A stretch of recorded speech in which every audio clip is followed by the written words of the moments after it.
All right, ladies and gentlemen, this is a story that I've been waiting to save for months.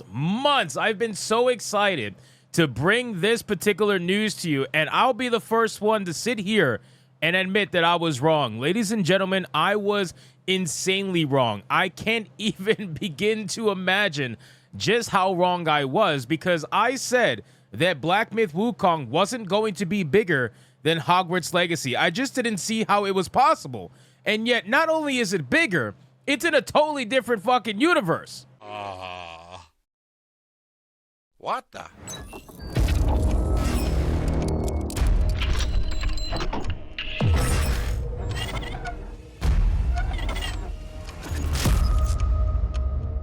Black Myth Wukong has sold so much that it reached, at the time of this video anyway, around 2.3 million concurrent players on Steam. It is the #2 most concurrent played game of all time on Steam, and still climbing. It is fucking insanity. I cannot even begin to imagine just the movement that was behind this game. And it has every single mainstream shill, every single gaming urinalist melting down. So let's get into this article, guys, from that part place. But of course, before we do, if you are new here, just consider hitting that subscribe button. I would greatly appreciate it, and like the video to push us out into that YouTube algorithm. #2 most concurrent played game on Steam. The only game that's beating it right now is PUBG. Obviously, PUBG was a freaking monster when it first came out.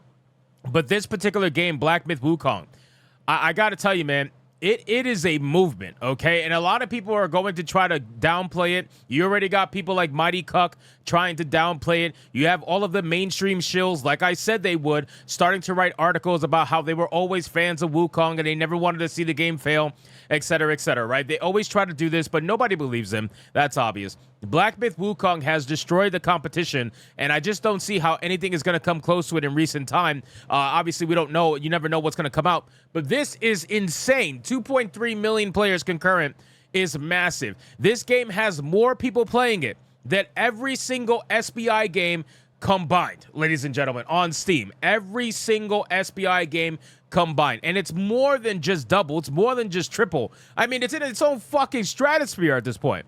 Black Myth Wukong became available to purchase last night, and the game has soared to having the second most concurrent players playing a game on Steam of all time. The official Black Myth Wukong account on X announced the game was available to purchase at 10 p.m. Eastern on August 19th. Writing, now re-embark on the journey to the West. Black Myth Wukong is now available on PS5, Steam, Epic Game Store, and Wii Game. You guys got to keep in mind, too, these numbers, 2.3 million players, that's just on Steam. That's not even on Epic Game Store. That's not on PS5, nothing. It's just on Steam. That's insanity. These other SBI games can't even come close. Look at this number. Look at these numbers. This is disgusting. It really is disgusting.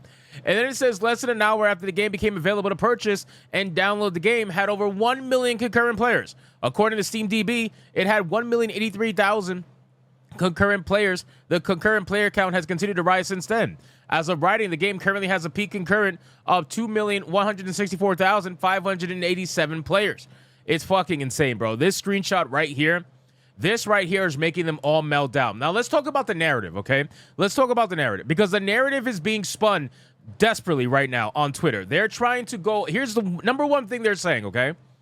The #1 thing that they're saying is that, that's only because there's so many Chinese players playing it. If you take away the Chinese players, then it's not going to be as big of a game as you think it is. Oh, you guys are retarded, okay? You guys are retarded, because every single one of your SBI shill games, well, not everyone, but a lot of them, come out in China as well. They're readily available. They can be bought by Chinese players just like this game can be bought by Chinese players. So why is it okay to count your sales from China, but it's not okay to count the sales from China when it comes to Black Myth Wukong? It's because your narrative gets completely destroyed when you add the sales from China in this game. You guys can cope and seethe all you want, but a sale's a fucking sale. It doesn't matter who's buying the game. I don't care who's buying the game. I don't give a fuck. The fact of the matter is there is over 2 million players concurrently playing this game right now on Steam. That's all that matters. This game is a massive success. You can't even break 1 million, let alone 2 million on any one of your fucking games. I looked at every single game from SBI on Steam, and not a single one broke 1 million players. let alone 2 million players. You guys are coping and seething to the max because you have to admit, you have to sit there and you have to admit that you are not the majority. You have to sit there and you have to admit that you are the ones that were wrong. That DEI consultancy firms do not make games more readily available and accessible to players, and it doesn't make people want to play the games on a mass scale like you say it does. That's not the facts. The facts is quite simply give people a game that they're actually asking for, right? Give them the game they're actually asking for, and you'll be rewarded with their money. That's just how this works. Black Myth Wukong doesn't have any kind of representation. That's the beautiful thing about it, right? Not even straight white males are being represented. It's a fucking game based off a Monkey King fighting other creatures. Nobody's represented in this game, and it's the #1 fucking game right now on Steam. By far, your entire narrative, you can't even spin it to the fact that, oh, only straight white males are playing. How? It's not, because I just scrolled through all of TikTok, all of YouTube, and there's all kinds of people playing this game. Black people, white people, Asian people, women, men, all kinds of people playing this game because nobody is represented specifically in this game, and yet for some reason, everybody's connecting with it. How does that make sense, right? How did we get here? That's something that these fucking urinalists can never understand. They don't get it, right? They try to push the same narrative because they know that it's easy money. They're trying to push money towards these DEI consultancy firms. And they know if they write about the DEI stuff, that that's going to get the attention from mainstream. They know that. This game is an absolute fucking insane massive win for gamers. Look at this 24-hour peak, 2,164,000. Not only is the game breaking concurrent player numbers, but it's received overwhelmingly positive reviews on Steam. SteamDB notes that it's received 72,848 positive reviews and just 2,594 negative reviews. That means that 96.6% of all reviews are positive and just 3.4% of all reviews are negative. That's because, again, you give the players what they want, you're going to be rewarded. I'm going to be streaming this game on Hypnotic Live on Griftcast, my brand new podcast for gaming. So make sure to check it out on Hypnotic Live. If you're not subscribed to that channel, go check it out. It says the most helpful review praises the game. Beat the first boss, which is the one in the trailer, the White Wolf. And I have to say, so far, really enjoying the game. It's basically a Chinese God of War, which sounds awesome, and a Jedi Fallen series. And like those games, it has some Soulsborne influences, but it doesn't lean too heavily into it. If you enjoyed God of War 2018 and Jedi Fallen Order / Survivor, then you would definitely enjoy this. Personally, find this to be a bit more fun. Another states visually stunning. Despite saying better on controller, I actually like the gameplay on mouse and keyboard. I'm not usually into this type of genre often, but I'm very much enjoying the story and especially the visuals. Pure eye candy. Running on 4080 Super at 3440 x 1440, I'm getting a steady 60 to 80 FPS with graphics set to cinematic. The highest it goes with RT set to high. No crashing or issues have yet to been detected, and game is running smooth as butter. A third praise is reject modernity and embrace monkey. So that's the meme right now. Reject modernity and embrace monkey. The monkey is absolutely destroying all these fucking modern losers.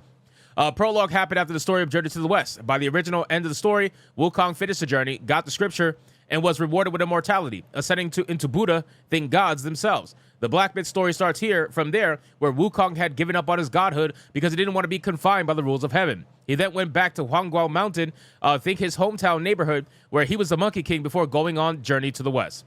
That actually sounds pretty damn interesting. I can't wait to jump into this game. I'm going to play this later tonight at the time of this filming. So again, if you're watching this video, you probably already missed the first episode. But make sure to check out Hypnotic Live, where I'm going to be streaming this game every single day I possibly can. So shout out to Black Myth Wukong, absolutely destroying the mainstream narrative. And I am loving the fucking meltdown that's happening over this game. So anyway, guys, thank you so much for watching this video.